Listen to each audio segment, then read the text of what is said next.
All right, we're live. All right. Lewis, lead us off since you're on the ground. Yeah. Hope everyone's having a good Monday afternoon here. John and I are here in Pittsburgh. We've been here the last couple of days. I'm sure you've seen some of the videos over the last few days here on the channel. If you haven't, definitely check some of them out after the live stream today. We've got a couple more clips that we're going to show later on in the live stream as well, after we get a couple topics that are happening right now going on. Tonight, we're actually getting ready to head to a John Fetterman event. We're going to be live streaming from there later. But yeah, it's definitely been an interesting trip so far. We've been at everything from the Trump rally. Hold up. I should have said, let's wait for people to come in so you don't have to repeat yourself twice. So Yeah. We'll wait for some more people to trickle in, but so we could give the behind the scenes to people. For the last hour or two, we've been I probably should have thought of this a little bit earlier than the night before, but we were trying to figure out how are we going to go live on our channel tomorrow night, while simultaneously both of you are going to go live on Breaking Points is having an election night show. And Lewis is going to be live, popping on their show from, he lost the bet, so he has to go live from Dr. Oz. No, I didn't lose a bet. I told you already that I thought the food was going to be better at the Dr. Oz event. There's going to be crudité for everybody. There will be crudité for sure. With asparagus and salsa. probably be more Wawa by Fetterman.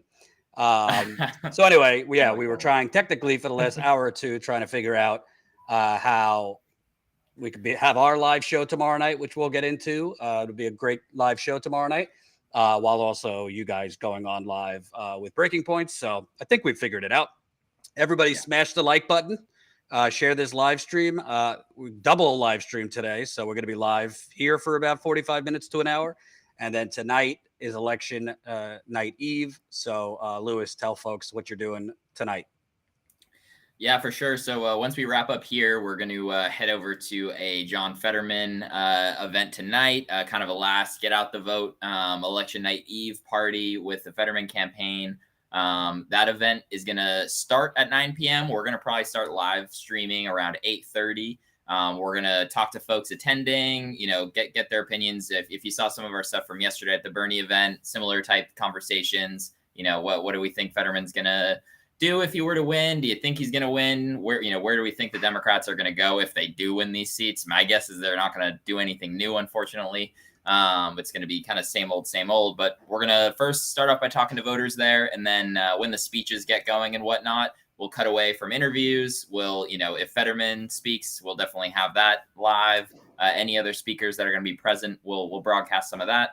And then afterwards, we'll continue on and interview with more folks in the room and kind of get you guys a feel of what's it like on the ground right now in Pennsylvania. So that's where we're going to be headed right after this. Yep.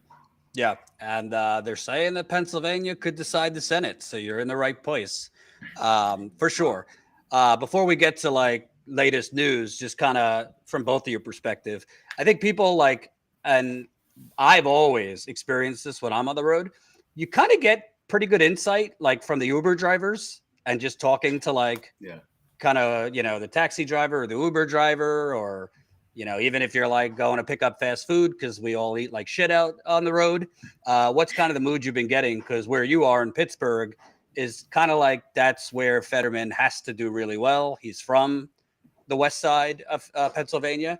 Braddock is on the west side of Pennsylvania. And he actually has focused a lot on rural areas in Pennsylvania, which a lot of them are on the west side. But what's kind of been the mood you've gotten from the people you've spoken with out there? Yeah.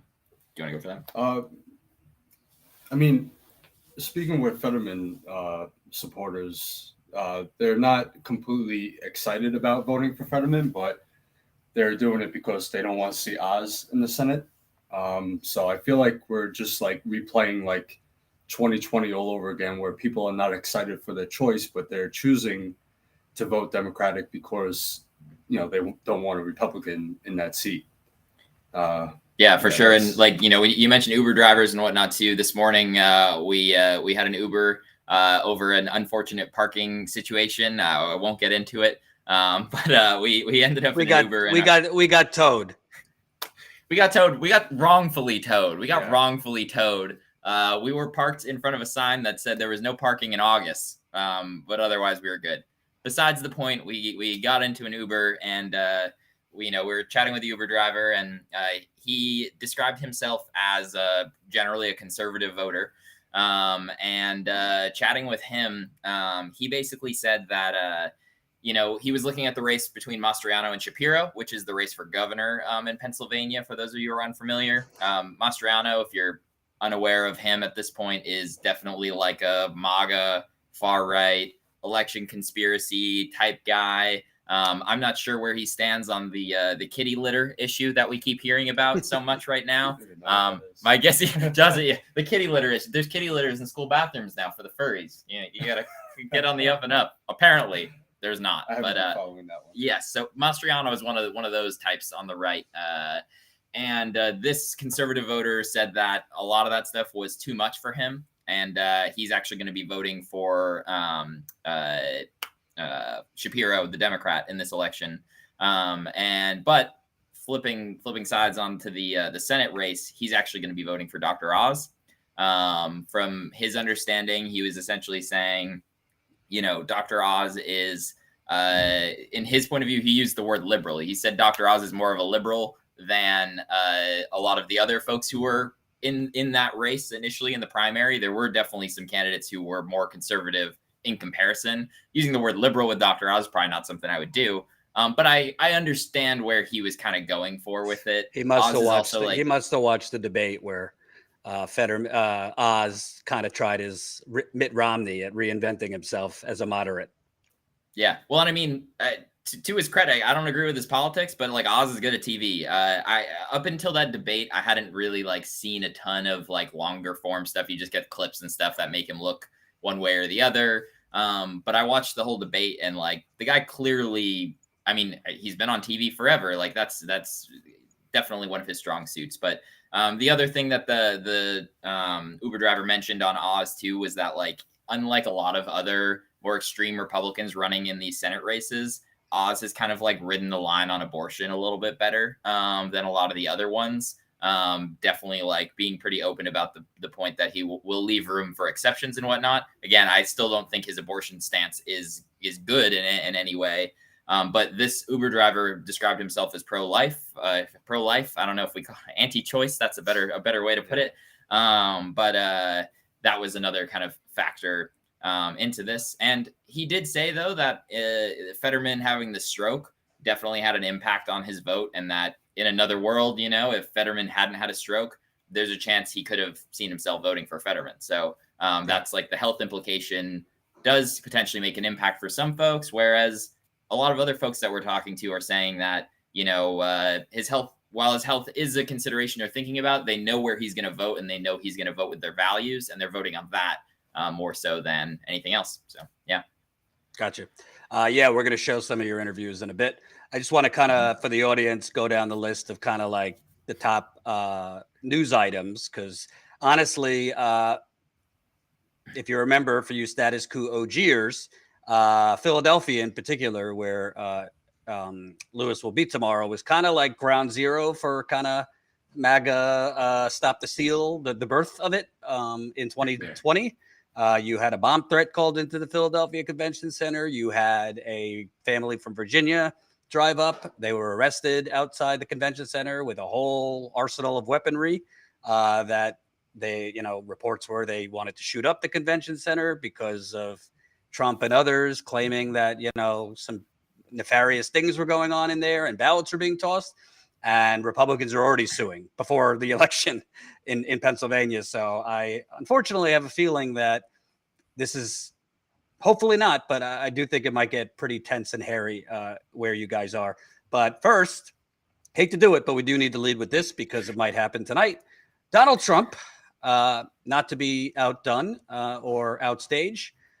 There's some whispers and murmurs that he might announce tonight that he's running for president again.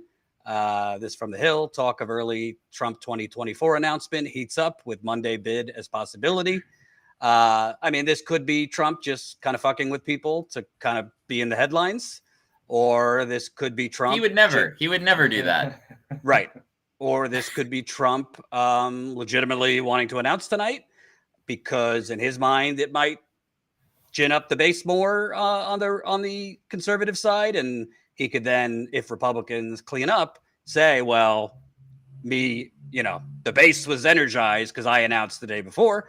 Or Donald Trump, I mean, he lives minute by minute, so it's very possible that he thinks he's going to be indicted next week, and he wants to announce he's running for president because he thinks that somehow helps him. I don't know.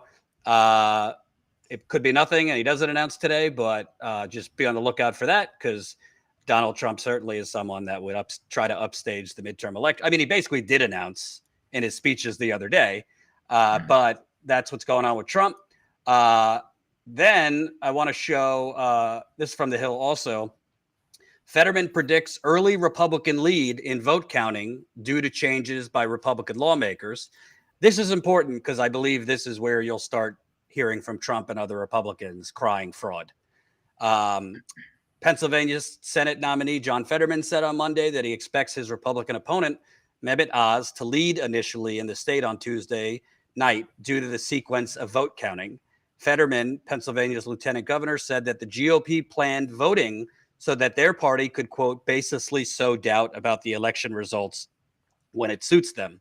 Quote, counting for ballots cast by mail and early in person cannot begin until Election Day, thanks to the GOP-controlled legislature, Fetterman wrote in a memo, according to the Washington Post, calling the move intentional to help Republicans contest election results. He continued, quote, Pennsylvania is one of only 8 states that bans pre-processing of early mail-in ballots, forcing county officials to wait until 7 a.m. on Tuesday to begin opening return ballots and scanning them into the system. Sorry for the vacuum next to me. Anyway, in English, what this means is, you know how Republicans were, all of a sudden, millions of ballots came in at 3 a.m. That's what that is about. Basically, because of Pennsylvania's laws, you can't start counting absentee ballots, mail-in ballots till Election Day, and Election Day votes are easier to count. So it seems, based on the last 2 or 3 years, Republicans tend to vote more on Election Day, partially because Trump and Republicans told them it's a scam to vote mail-in ballot. So what you might have tomorrow night is Oz leading by a significant amount. I think Trump and others coming out and declaring him the victor.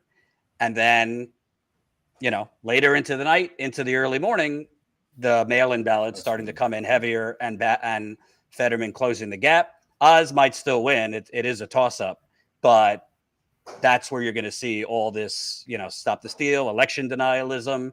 And that's a hairy situation because, John was there on January 6th. He's got the bruises to prove it. And it might not be as big as January 6th, but the Republican Party has basically put out the bat signal to poll watchers all over this country to observe.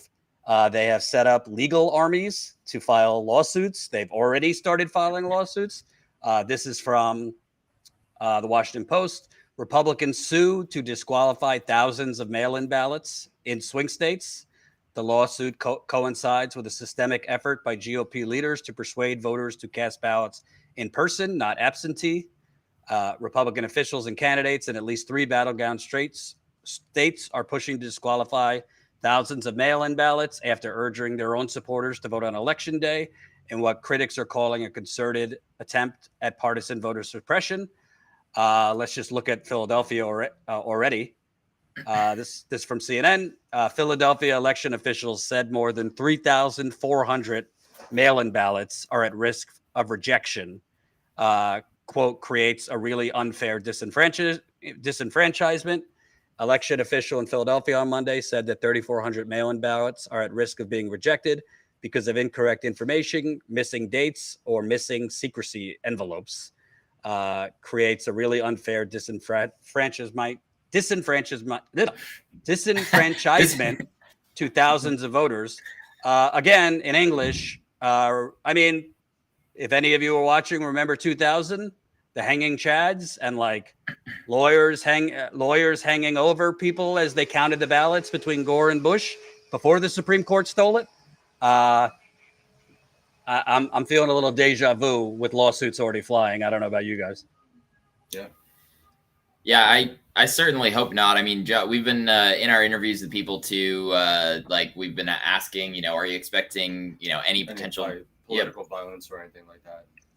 Yeah, John, I'm personally, you know, obviously, I mean, you said I hope not. I mean, unfortunately, I think that this election is going to be really freaking close. So if, you know, if it was a clear landslide one way or the other, you know, I think the potential political violence is not a concern, but it just doesn't seem like that's going to be the case here.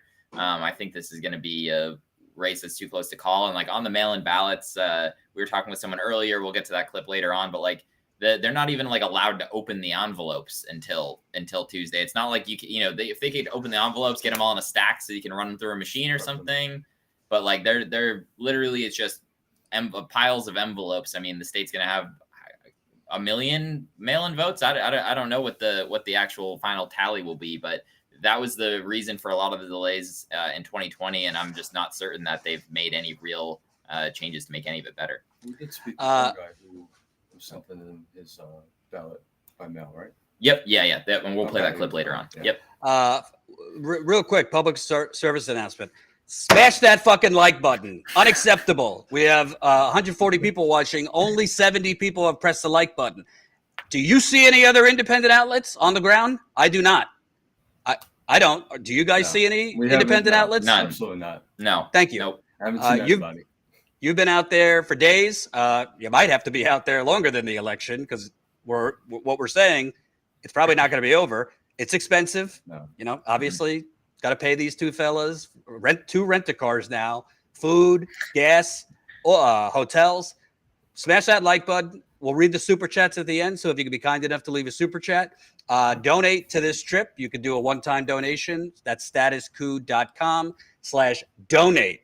Do it for Lewis. I know he looks young and innocent, but he's a badass out there. So donate, statuscoup.com/donate. We got a couple donations yesterday. I'm not going to lie. We need more money to cover the costs of this trip. So please support us. Also, we're going to be live again. When I say we, Lewis and John are going to be live tonight around 8:30 Eastern time. From the John Fetterman election eve rally. Usually on election night, it's one of the election eve.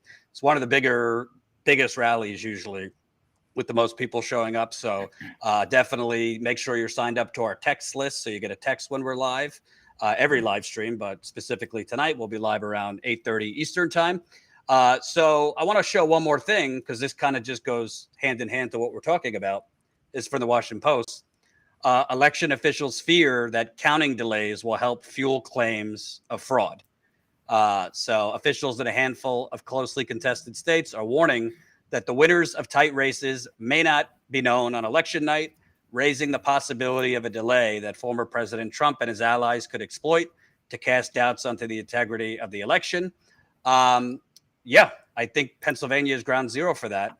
I think the difference here, because this could potentially drag out for weeks, right? Not in terms of like if it's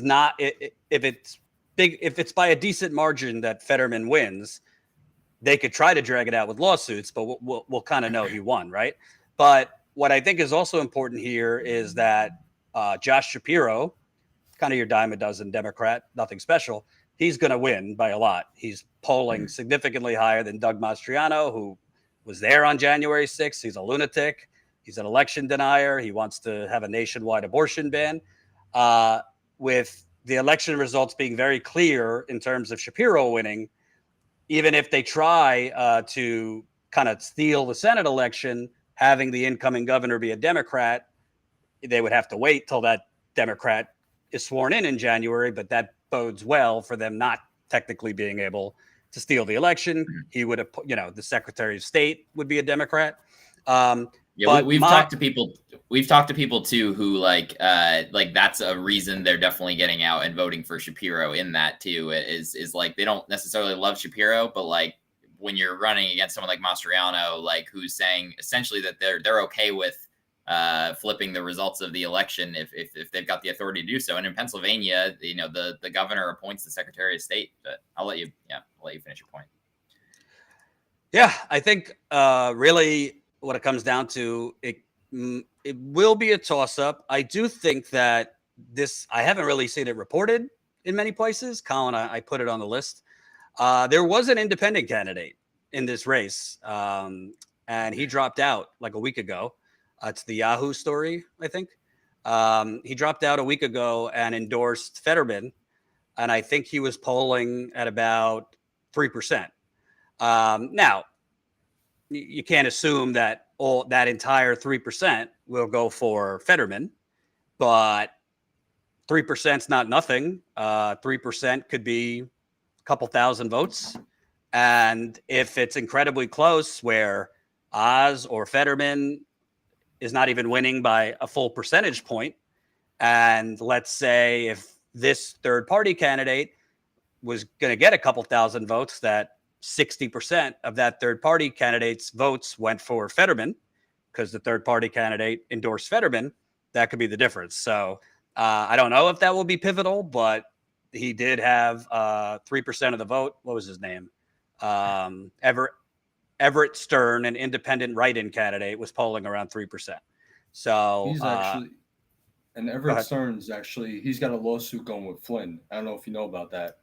No, but I forgot what the lawsuit is about, but it has something to do with national security. And Michael Flynn. So, and Michael Flynn from the Trump era. So that's something to watch because like Jill Stein, for example, that was like 1%, but 3% is. Go ahead. Yeah, I was gonna say no one can Jill Stein their way out of I lost because of Jill Stein. Jill Stein's a Russian agent out of this one. Right, because now the Jill Stein candidate is gone. Yes, right. And the other thing is, Pennsylvania is kind of like you got Eastern Pennsylvania, Western Pennsylvania, and then in the middle, it's like it's like a different state. The middle tends to be more kind of rural, conservative. Eastern Pennsylvania, definitely more Democrat. Philadelphia, very Democrat. Pittsburgh, pretty Democrat, but around Pittsburgh can be more right wing. But I think really what it's going to come down to, I'm not a pollster, but I think it's going to come down to Western Pennsylvania because Fetterman has been doing something that Democrats have basically given up on, and that's going into rural communities. He's gone all over the state, less so after he had a stroke, obviously, but as he's been picking up steam, he's been in a lot of rural communities. Democrats don't tend to go to rural communities. And I think, I think he's better, obviously, like at events that he could control rather than the debate. So I think that in Western Pennsylvania, they tend to be more conservative in a lot of parts, but they also gravitate towards a populist message, which he has. He's one of the only Democrat candidates I've even been hearing talking about price gouging because the other Democrats don't want to talk about it because their donors are the ones price gouging. So I think it could come down to if he overperforms in Western Pennsylvania, if he does a little better than Democrats tend to do in some of those conservative areas. And I also think, honestly, John, I know you're not from Pennsylvania, but you go there sometimes. I actually think the attacks that Oz isn't from Pennsylvania might actually make a difference with some that are either independent or, might be conservative and might kind of like Trump, but kind of like who is this fucking carpetbagger, like who showed up 5 minutes ago. So I don't know. It's kind of a toss up. We've asked that question about him not being from Pennsylvania, and people that we spoke to said that it didn't really bother them. Yeah, surprisingly, yeah. Although I will say that was mostly, actually, it was kind of on the people at the Trump rally, of course, were saying that doesn't bother them because if you're at a Trump rally, you're definitely not voting for the Democrat. Right. But even, we talked to the Uber driver today. I think we mentioned that too. And then an interview that we're going to play later on in the stream here. I believe I asked that question as well. I don't know if I cut that part to show, but he essentially, like, for similar reasons, I think that Democrats are still voting for John Fetterman, even if they're concerned with his health. But they know that he'll vote with their values. I think people will still vote for Dr. Oz because he is still representing their values, even though he's not from Pennsylvania. It's one of those, like, every single person we've talked to for the most part, it's like, yeah, it's like a tough pill to swallow. I'm voting for the lesser of two evils. Like, I think we met, out of all the interviews we've done and just people we've talked to, I want to say that like 2 people have been like very excited about voting for John Fetterman. And then everybody else has just been like, yeah, I'm voting for Fetterman or I'm voting for Oz. But like, I don't know. This is just, they're not great. Neither of them are giving me exactly what I want. I'm just voting for one or the other because, like, well, on most of the things, they're kind of there. Yeah. I'm not politics. This is not an excuse for Fetterman or a defense, but I will say, obviously, this can't be controlled. If he didn't have a stroke, he'd be much better on the campaign stump. And he's not like a Bernie Sanders, capital P progressive. No. He's not like, he's for fracking. He's kind of flexible on some things. He's not very, I think he was for Medicare for all, but he doesn't run on it now. But I think people would be more excited about him if he didn't have these challenges, because he does give, like, before this, he can give like a barn burner of a speech. Yeah. He does come off like as an everyman. I don't think people would be excited like Bernie 2016 excited, but I do think there would be more excitement to vote for Fetterman if obviously he's having challenges, just after you have a stroke, just basic. He's just trying to get through these speeches. He's not trying to like give a barn burner of a speech. Yeah. And so the last guy we spoke with, we'll play the interview, but he also mentioned that if Fetterman didn't have the stroke, he probably would have voted for him. But because he had the stroke, he's voting for Oz now. Yeah, and it's kind of, go ahead. I would just make the point, and this is just because of my ego. Like, when I see you out on the road, I'm very frustrated, and I'm like, God damn it, I want to say this to these people. It's like, so let me get this straight. You wouldn't vote for Fetterman, who's 50 with a stroke. You're comfortable with Chuck Grassley in the Senate. You're comfortable with Dianne Feinstein in the Senate. Yeah. You're comfortable with half of these people that literally don't even read the bills. You're comfortable. A lot of you're comfortable. Folks at the Trump rally and here, like, they would be like, oh, just like we wouldn't vote for Biden because he's too old and unsteady. So they're tying it to Biden. But you're right. They're all voting for, on their own side. They're voting for folks like Chuck Grassley, who've been in the Senate for 20 years before I was born. Like, if you watch the State of the Union, half the time the cameras pan on senators that are falling asleep. So it's just crazy, absolutely crazy. But yeah, let's get to some of your interviews. Keep those super chats coming. We'll read them at the end. Very important. We really could use your help. Again, they'll be live tonight from the Fetterman event, and then they're splitting up tomorrow. John will stay in Pittsburgh, where we think Fetterman's going to be on election night. We don't know yet. And Lewis has the misfortune of driving for the better food to Philadelphia, Philadelphia area, where he'll be covering Dr. Oz tomorrow night. But let us know, kind of set up what are some of these clips. Yeah, for sure. And on that note too, while we were on the stream here, I just got the confirmation that I'm all good to get into the Oz event. We've got our spot all good to go. So that's nice. Good news on the way. But so just to set up some of these, we'll play like, one at a time for the most part, and kind of talk about them afterwards. But this was today. We were at Fetterman events, we were at Trump events. When you go to those, you've got a pretty solid idea of like where people are going to be kind of coming from. They're motivated enough to get out and go to that event. You kind of know where their political leanings are and whatnot. But today we literally were just walking around on the street in downtown Pittsburgh. We were near a college, so it definitely skews a little bit younger. We are in the city, so there's definitely more Fetterman folks over Oz folks. But we did speak to an Oz supporter today as well. But Colin, if you want to play that first clip, and then we can chat about it on the other side. So I'm here with Jill. We are in Pittsburgh, Pennsylvania. It is Monday, the day before the midterm elections. As you're kind of going in to make your decision on who you're going to vote for tomorrow, I guess, what are your kind of top issues that are helping you make those decisions?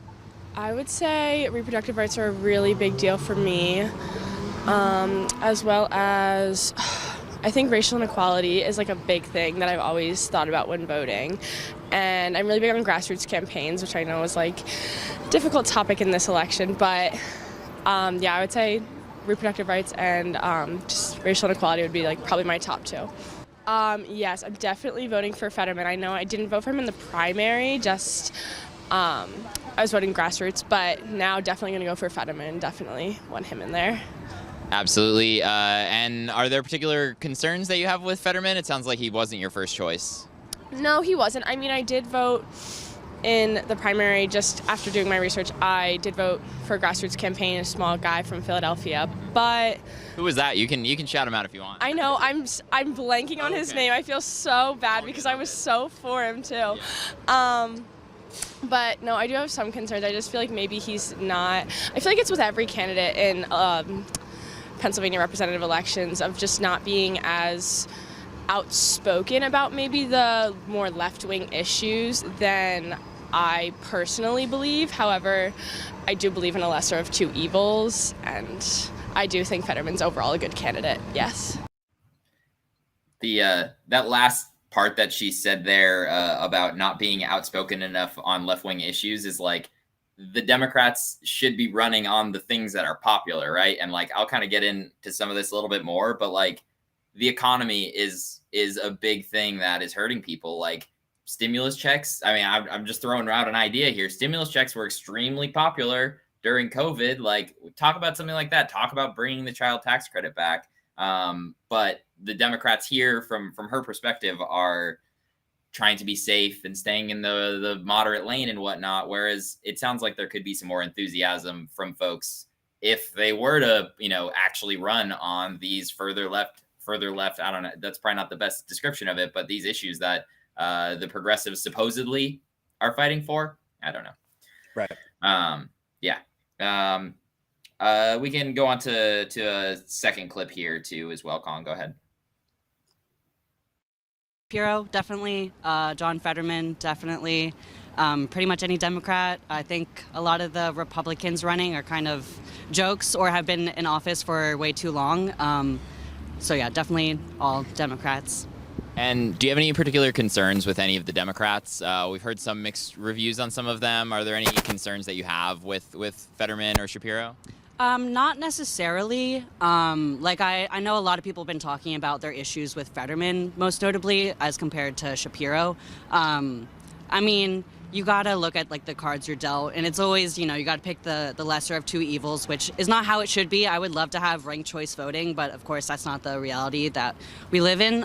So I don't necessarily have any major concerns. I think a lot of the concerns are valid, but I'm not really concerned. Everyone seems to be voting for the lesser of two evils, so you're not alone there. And yeah, that's how it's been, I think, since like 2016, maybe. Like, that's been like the major thing that people have been saying, and I think that's why we really need to like change the way that we vote. I think ranked choice voting would definitely, maybe lessen that feeling of voting, for the lesser of two evils, but I think how we do elections and how people are elected in this country severely needs to be overhauled. Does the Fetterman flip-flopping on the climate change issue, the fracking, does that what are your thoughts about that? That does bother me, but when you're backed by the DNC, you kind of have to flip-flop, which is not how it should be. Like, selling out to the establishment shouldn't be the norm in this country, but alas, it is, and that's where the flip-flopping comes from in my mind. That, and maybe trying to appeal to more moderate voters, because I know Fetterman's been labeled as like a leftist and like social radical. Exactly. So like trying to make yourself more palatable to a range of voters. I think it's like either both of those issues combined or like one or the other. But I definitely think if that's like my only concern, like, yes, climate change is real. Yes, it's important. But like no one cares about it. I do, but like politicians don't care about it. So for him to be like, blah, blah, I don't think it's like the end of the world. I wish that it was, but I don't know. Yeah. I mean, how sad is it to you that we're just like, I care about climate change, but it's like clear that the politicians don't. That's like this, I don't know, the fourth or fifth interview you've done where they specifically say the lesser of two evils. Over and over and over and over. That's why I said it earlier. Like, no one's excited about either of these candidates. like I would have thought there would be more enthusiasm for Fetterman than there is, and it's just like I haven't really seen it. It's, Well, I think it's broader. I think it's broader because I've been on the road in the post Bernie era, I guess you could say. I mean, who knows? Maybe he'll run again. Who the fuck knows? But covering India Walton's mayoral election in Buffalo, covering 2 congressional campaigns Nina Turner did on the ground in Cleveland. And honestly, you could feel the energy just of whatever the race is, congressional, mayor, just a deflated progressive movement. You know what I mean? Like there's just not the energy. And of course, like, it's kind of like Woodstock. The original is the original. You're not going to have the same energy that you had in 2016 when so many people were awoken for the first time politically, or people were reawoken when it comes to the Bernie campaign, or 2020 again, where it seemed like, oh, wow, we're finishing the job. But you kind of feel like when I watch the clips, and it's hard, right? It's not good business for us to like cover elections that a lot of people aren't excited about. I think it's important to cover them anyway. But I feel like the progressive movement right now, there's not really an action plan. It's more just like, well, yeah, I guess, we'll just vote for the lesser of 2 evils and hope things improve, which to me is a real, I'm not blaming it all on them, but it's a real condemnation, I think, of Bernie and the squad, because it's their job to keep the base energized. It's their job to activate the base. I think there's a lot of things they could have done that it might have not agitated against Democrats quite to the degree like the Jimmy Dores of the world would want, but could have been a lot more aggressive and enlisted the base to stand behind them. So I feel like, people are not excited, not just about this election, but I just think countrywide, like progressives are not, they're voting, but they're not necessarily excited about who they're voting for. I agree. And what's like scary, or did you want to chime in, or did you? Yeah. What scares me about that is like, after, especially like we went back to back Saturday night, Trump rally, MAGA land, Sunday. I'm sorry to interrupt you, but I think this is a great comment. Double K says, been depressed since 1972. So she's talking about she's talking about George McGovern, who was like before Bernie, before your time, Lewis, and mine. Yes, before Bernie, George McGovern was like the last capital P progressive candidate. He went down in flames against Richard Nixon. There's reasons for that, but anyway. So there's people that like how I'm describing right now, like the younger generation is feeling. There's people like Double K who have had heartbreak after heartbreak after heartbreak for decades. Yeah. And what scares me is like I was about to say there, like we were Saturday night, Trump rally, all the MAGA folks showing up in this like tiny town in the middle of nowhere. None of the people were from that town. They were all driving a long distance to get there. And I mean, we're at the Bernie event. It was a great event, don't get me wrong, but we were right across the street from a massive college with thousands and thousands and thousands of people inside. Like you could literally walk across the street, and there were maybe 400 people there. Yeah, not a big crowd. It's just like it's disheartening to see that, and the tricky thing too is that like Trump at this point can endorse somebody or like and I think maybe it's not making as much of a difference, but like I don't know, those people seemed, while I think they seem crazy in a lot of instances, they were driving miles and miles and miles. Most of them driving hours to get there. Met one couple from Ohio. Yeah. People driving from other states. Yeah. And meanwhile, like I was expecting a lot more folks to show up at the Bernie event than did. So I don't know. Is that a sign of things to come? Personally, like even before I came, but I kind of solidified it now. Some of the viewers might not like to hear this, but like if I had to like put my money on who's gonna take the Senate in Pennsylvania, my money's on Dr. Oz right now. But again, it's a fucking guess at this point. We don't really know, but like just seeing the two things back to back, like literally within 24 hours, that's where I think the momentum is at right now. We'll see if they're able to pull it off, but it wouldn't surprise me to see it. I don't know. Yeah. Well, I also think when you have a race this close, you have to kind of look at very tiny intangibles, if that makes sense. I think one thing in Fetterman's favor, and you might be right. I mean, I don't really have a prediction. Yeah. My gut says Fetterman's going to win, but I could be completely wrong. Fetterman's campaign has really used social media really, really well. And Pennsylvania has a lot of colleges. Bernie in some of these races in 2016, definitely in 2016, did particularly well because of social digital media and getting out the youth vote. And I mean, Fetterman was having, throughout the summer, early fall, like TikTok videos go viral mocking Oz. They had what's her face, Snooki did a video like telling us that was pretty funny. We miss you from New Jersey. We miss you from New Jersey. Then you couple in the overturning of Roe v. Wade, which obviously women of all ages care about, and I hope men, but particularly young college students. So I think like when you look at if a race is like between 1 and 2 percentage points, what could make the difference? And I do think Fetterman's campaign, more than any other, definitely Democratic candidate, has been using digital and social media well, which is where younger people are. So I will say too, you mentioned abortion again, like on the same note of like voting for the lesser of two evils, abortion has been at the top of the list for most of the people we have talked to. So even before inflation, they would mention abortion. Is that for only younger people or all ages? So actually, we talked to an older gentleman today, and he said the same thing.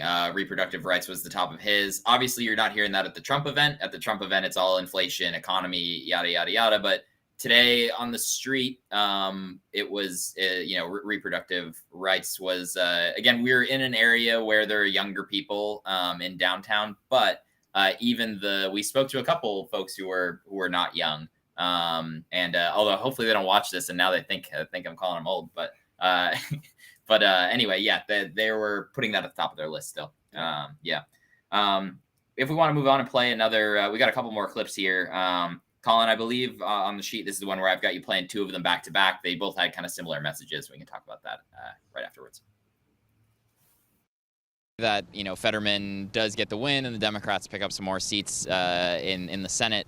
Do you think Democrats are actually going to do anything with those extra votes, or do we think it's going to be more talk on all of these issues that they're running on, including Roe versus Wade? I mean, right now the Democrats have a majority in the Senate. It is a slim one, yes, but they won't even put it up for a vote and make senators go on the record. Do we think we see that change if they pick up a seat or two with Fetterman or another candidate in a different state winning their race? I don't think so. Simply because it's hard to get other people on board with such serious issues such as abortion, and abortion is also it's a big part of Roe v. Wade, but it also covers other things like birth control for women and women's rights. It's very intruding on women's rights, and so when you start to dabble in such old archaic laws and people's morality, it becomes very debatable. So I don't think, because you have to realize that there are also older Democrats who are kind of also Republican, so you kind of have to stay back and just watch. I don't think that they're gonna do anything really, just simply because they might share the same views or similar views to Republicans as well. Do we think that if the Democrats were to pick up a couple extra Senate seats here, that they're actually going to try to push forward some legislation on abortion? Or do we think it's going to look like it looked all summer, where they say, hey, we're trying to fundraise more money so we win more seats, we'll pass it whenever. Right. Do we think that they're actually going to do something now, or is this more talk from them? I think that part of the problem is whether or not they intend to act now or they intend to act later, that they do intend to act. Where I get a real sense that if we pay any attention to the man behind the curtain, that there is zero intent to act on behalf of women, abortion rights, and just sort of health care equity that is required in this country right now. So I can't speak to their timing. I just know that it's on their agenda, and that's at least a step in the right direction and not heading me towards Handmaid's Tale. I honestly, I don't know if it bothers, and I'm probably the last person to ask about fracking because I grew up oil and gas, and I know you're just like, wait, what? But We're in Pennsylvania. I appreciate both sides of that particular issue. Does it bother me? No. Before we get to the fracking bit, because I do want to talk about that, because it definitely is an interesting state where that is coming up on the issue. But what she was saying first definitely ties in with abortion. But then some of these interviews aren't included here. We did a bunch more today, then we could kind of get ready for this. But on the if Democrats do pick up 2 seats or something, let's say, I'm not convinced it's going to happen, but just kind of getting folks' take on, are they going to do something with those extra 2 seats? And unilaterally, everyone has basically just said no. Some of them have said it in nicer ways than others, or they've started to say it, and then I'll be like, okay, but let's look back at earlier this year, they could have, even if you thought the vote was going to fail, make all these senators put a vote on the record for Roe versus Wade. If it's going to fail, let it fail, and let people see which people are voting against it. They won't even do that. So, well, they could have done something else. Biden, who happens to be the president, he could have used the bully pulpit to publicly shame Kirsten Gillibrand and Joe Manchin, who were the 2 listed senators who said we will not waive the filibuster to codify Roe v. Wade, and pointed out, why is it that you waive the filibuster to raise the debt ceiling, but you won't waive the filibuster for equal rights for women and make them pariahs? I don't give a fuck if Joe Manchin or her moved to the Republican Party. What would be the difference? They're blocking everything anyway. He could have went on a public crusade right after the Supreme Court overturned Roe v. Wade, when the protests were happening in the street, and you would have had those protesters outside the gates of Manchin and Sinema saying the Democratic Party is prepared to waive the filibuster to enshrine this into law. But these are the 2 people stepping in your way. They didn't do that because they wanted it as a midterm election issue, and they basically ran on this as the top issue. I don't want to belittle it. We're 3 dudes. I do think it's obviously very important. I have nieces. John, you have a daughter. But according to polls, it's not the top issue. The economy and inflation are. So they could have done this. Frankly, I think Manchin would have bent. I think he would have, if there was a huge public pressure campaign on him, I think he would have bent. Sinema's a lunatic, so I don't know if she would have. But you could have tried. You get points for trying in politics too. Well, and the thing is too, they could have fucking tried it last week also. There's nothing stopping them from doing it now. They could do it tomorrow, obviously, a little late before the election, but they could, there's no reason to say oh, we'll wait. I'll be curious in the next, let's say Democrats do kind of lose their position. Do they try to, again, it gets complicated, but they could be doing it now. They're straight up lying to people. Because let me tell you something.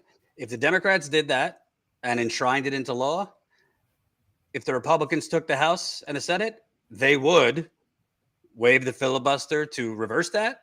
And they would be in deep shit politically to the women around America if the Democratic Party codified it into law. And I think even some Republican women would turn against them, because Republicans want to make it no exceptions in most cases. So, it's like Medicare and Social Security. Once you pass something into law, it's not as easy. They thought they could just repeal Obamacare. No, once people have a benefit, it's not as easy to repeal it. So, no, definitely agreed. And I mean, we'll see how it goes. And you mentioned the polling that abortion has kind of fallen down on the list of top issues. It's tricky too, because in a national poll that makes sense to me. But if you were to poll folks in so I live in Texas. In Texas, it's probably going to be at the higher end of the list in my case, because number one, our gas prices in Texas are a lot lower than they are here in Pennsylvania. They're still higher than what they were, but that one is being in Texas, are just gas prices are lower. But I think it's the economic impact is a little different. I also think that polls, I've covered this stuff long enough. Polls can be misleading. Just because something is not listed as somebody's top concern, it doesn't mean that might not be the determinative factor. Meaning, if somebody's top concern is the economy and inflation, but Doug Mastriano is the candidate, it might tip them over to a Democrat. Or if name your loony Republican or sleazy Republican, yeah, inflation of that might be a top concern, but maybe abortion comes second to them. And abortion, so like it could be a little misleading that, oh, they're only saying 8 to 10% in the polls. It could be the deciding factor if the Republican candidate to those people is not good. So no, definitely. This next clip we'll play. The gentleman talks a little bit. He voted by mail. He had told me earlier in the interview, so I just kind of asked him a question of where kind of he was on that, Colin. If you want to play that one, I believe it's labeled video 4, but it should say on the doc. Can I ask you one question on the mail-in voting? People across the country looked at what happened in Pennsylvania and how long it took to count ballots during the 2020 election with mail-in voting.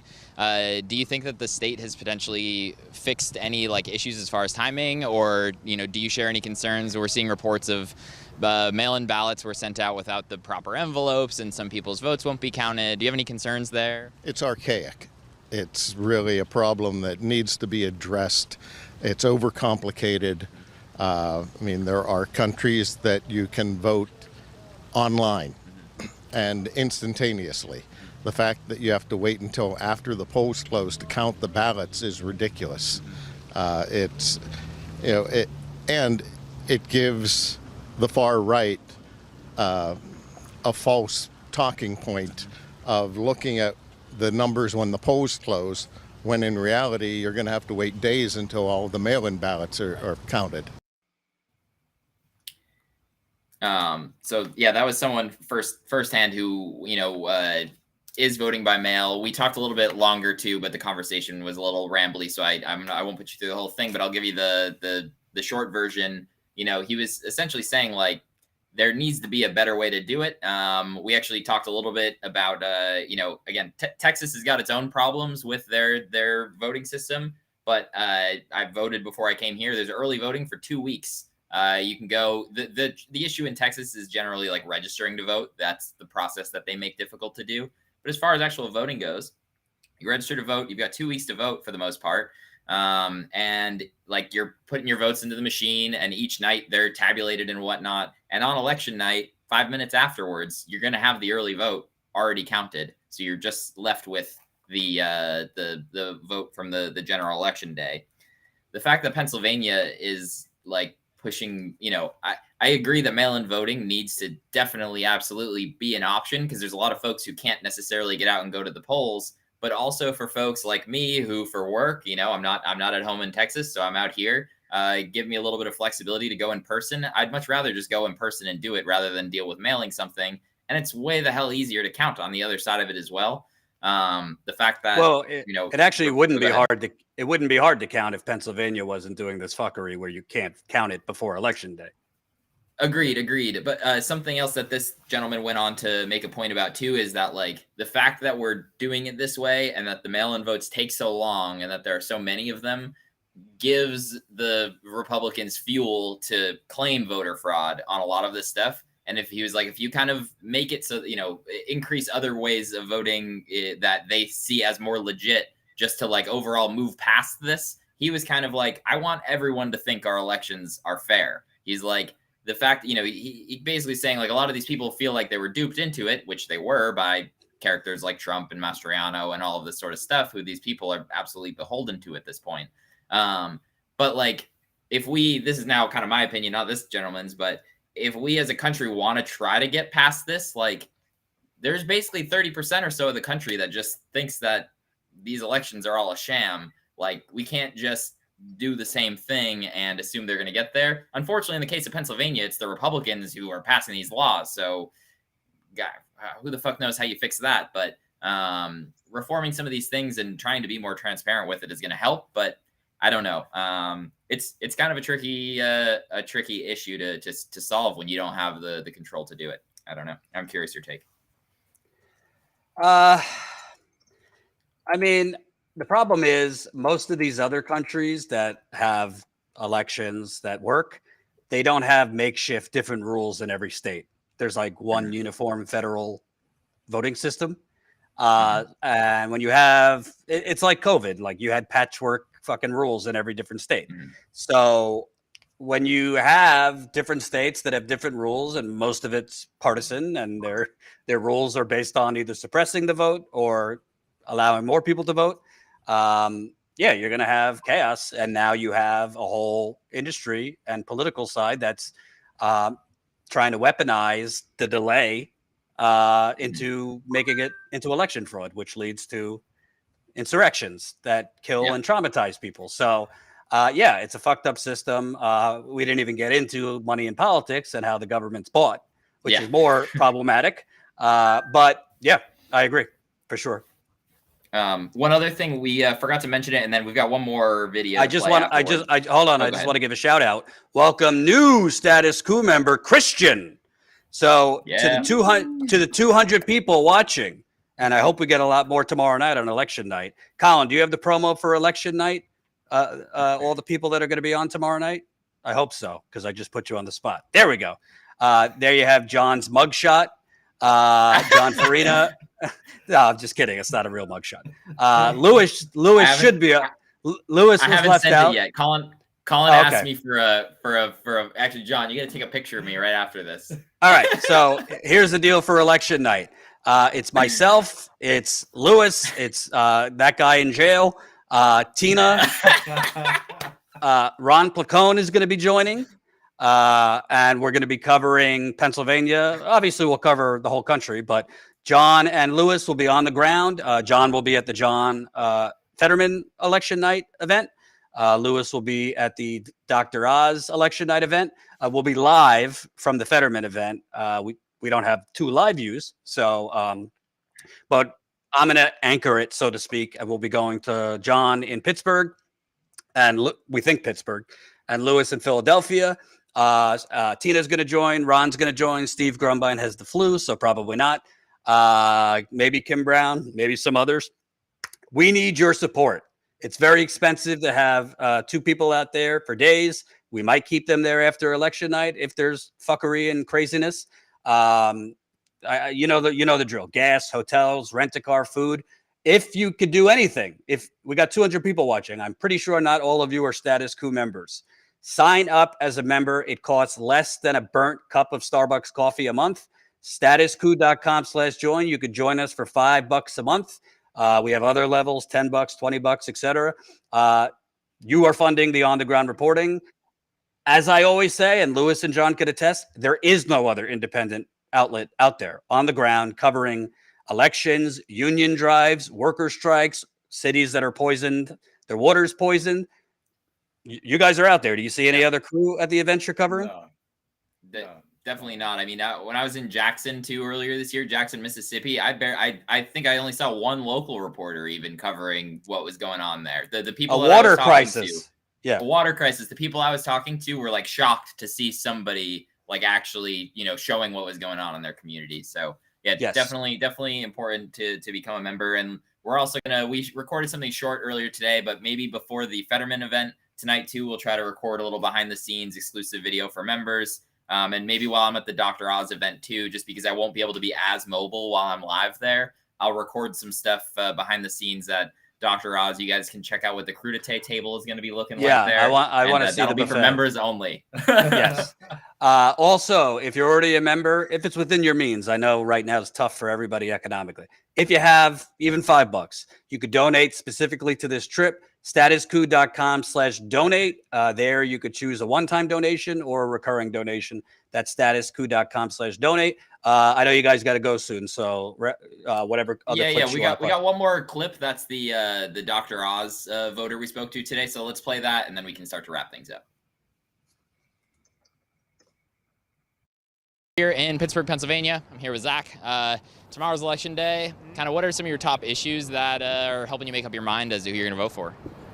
Just pretty much just helping out, the working man, anything that could help, maybe relieve us with some tax reduction and, maybe some, put me on the spot here, but I don't know, just like, help everybody out, interest rates, gas prices maybe if that's possible. Just day-to-day stuff. Are there any particular candidates that you think are going to be better at doing that than others at this point? I think Oz will be a little bit better, just due to I think Fetterman just not healthy enough, to be honest with you. I think it's kind of like I think he needs to get his health back together, and then maybe if he gets a little bit more healthier, maybe take a shot at it again. But I think he needs to focus on himself first. Gotcha. What ways, I guess, do you think Dr. Oz is going to be able to help on some of those things that Fetterman might not be able to? You mentioned, let's just pick inflation and like the cost of goods economy, like you were saying. Yeah, I just think it's hard to say for me, but I just think he's a little bit more fit for the job. I think I voted for Trump, so I think he kind of is following the same line as Trump did. And whenever Trump was in office, it was the best. Working for me. I didn't agree with everything Trump said, but I think that, the world was in a little bit better place, for me at least. I made a lot more money then, so. I guess, like, looking back, though, for 2020, President Trump still claims that it was there. Does that bother you that, like, it's 2 years later, and honestly, like, I'll level with you. I would have, like, for 2 months, I was like, if he puts some evidence out, I'm all ears, man, right? Like, I don't want, but it's 2 years later. Exactly. I haven't seen a shred of it. Yep. Isn't that? That's got to be tough. Mastriano was pushing a lot of that stuff. Yeah, it's tough to say. It's one of those things. Maybe just let it go. Gotcha. But so that's one of the issues you're okay with, like, kind of. I could deal without it. That's like what I said. I didn't agree with a lot of stuff Trump said. He could have stayed off social media a little bit. Put his foot in his mouth. But his policies were. I think his policies were pretty good. But. It's tough to say. I'm so younger, so I've really only been affected by Obama and Trump, realistically. So I guess we'll see what the rest of the people have to do, and hopefully help us out.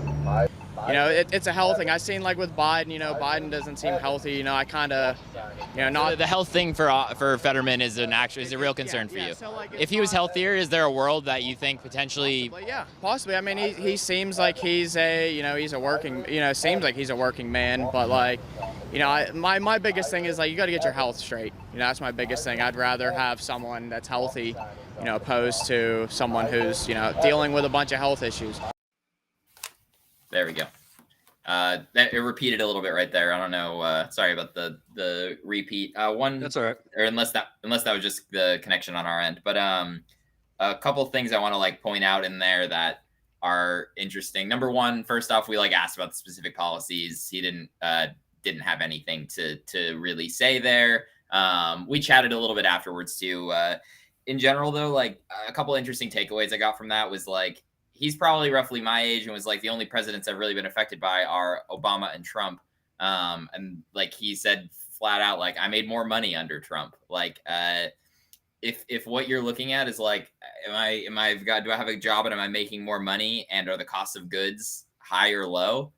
Looking at things right now, like, I get why people look at it and just see change, but at the same, like, I want to vote for something different, but at the same time, like, the dude is clearly being just, like, influenced by a barrage of advertisements, and, like, this one thing that you're seeing is good, Like, in an interview earlier, you heard me, like, use the word radical, and, like, as a joke, because, like, both Dr. Oz and John Fetterman are, like, it'll be like radical socialist Bernie Sanders buddy John Fetterman, or, like, Trump loving extreme blah blah blah Dr. Oz, and, like, people are just seeing, they're, like, more than anywhere. We were sitting at the hotel bar the other night, and it's just, like, every single ad was either Mastriano, Oz, Fetterman, radical policies. Yeah. People, like that. Well, a lot of people I think are tuning out, and I want to mention, this guy, he mentioned that he's voting for a candidate who's going to be for the working man, a working person.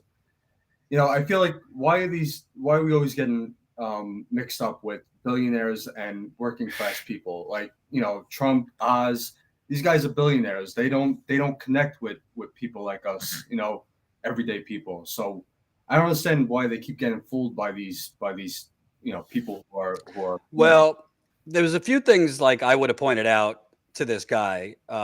Number one, people's health is important, but as a senator, your most important task is a vote. That's your. I mean, there are other things you could do as a senator that are I important. would say a debate is important as well. Like, there's a lot of debate back and forth. Right, but in terms of your main tasks as a senator or a congressperson, there's two things: bringing money home back to your district or state for investments, infrastructure, et cetera, and how you vote. You don't need to be a triathlon, a marathon runner to vote the right or wrong way. So I think that's important to point out. He had a stroke. He's recovering like most people would recover from a major stroke.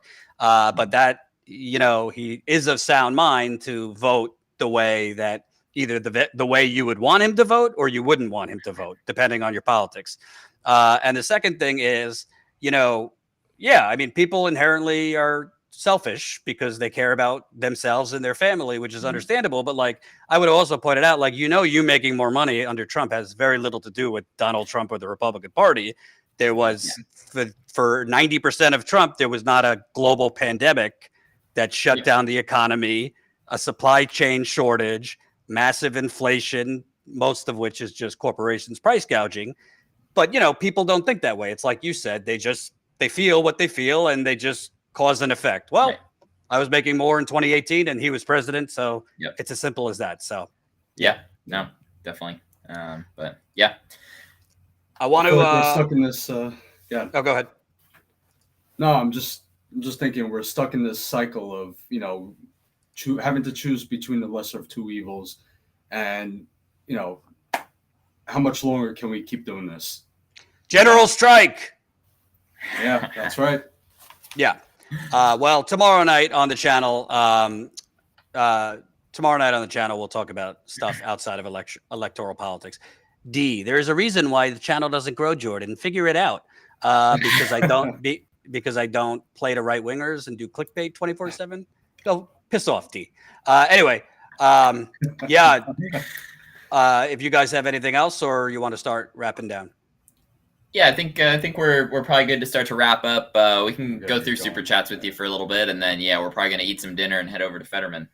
Yeah, absolutely. I just want to give another shout out because we just got another YouTube member. Welcome to. Did I miss it, or is that the same person? I think we got another YouTube member, but I missed it. So whoever that was, welcome. Do you guys have the super chats? Oh, Richard just signed up as a YouTube member, and you can sign up. You could sign up as a YouTube member, or you could sign up to our website. The preferred, if you don't mind, our preferred is through our website. YouTube, if you sign up, we don't have access to your emails. It's okay if you sign up for YouTube.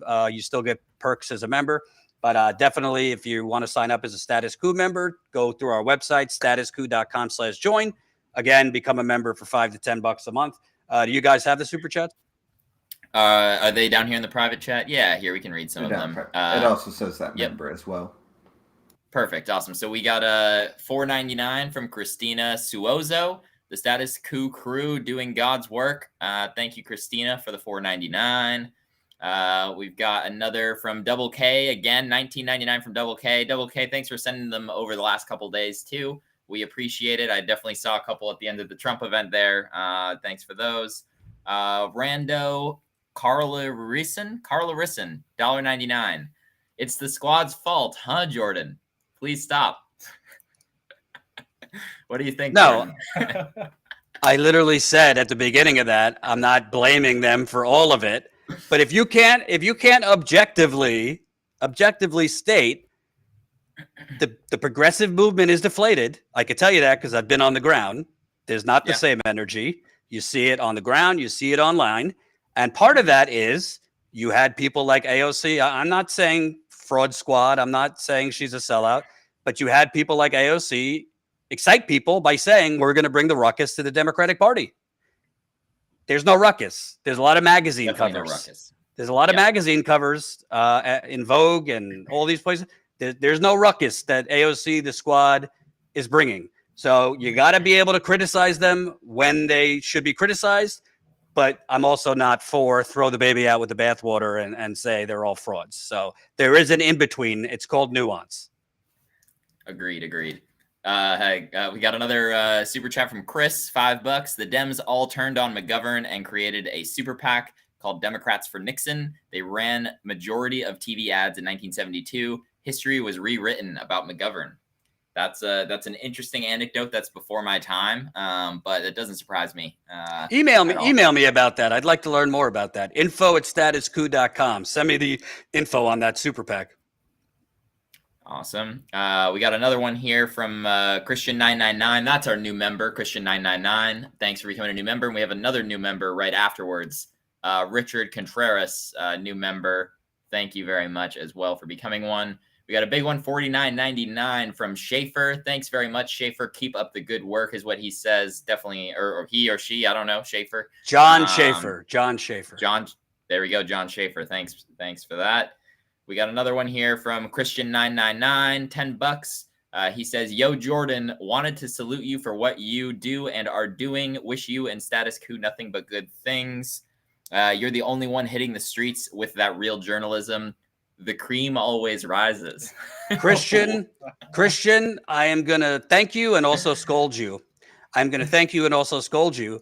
What are you thanking me? I'm not there. Thank these fine gentlemen.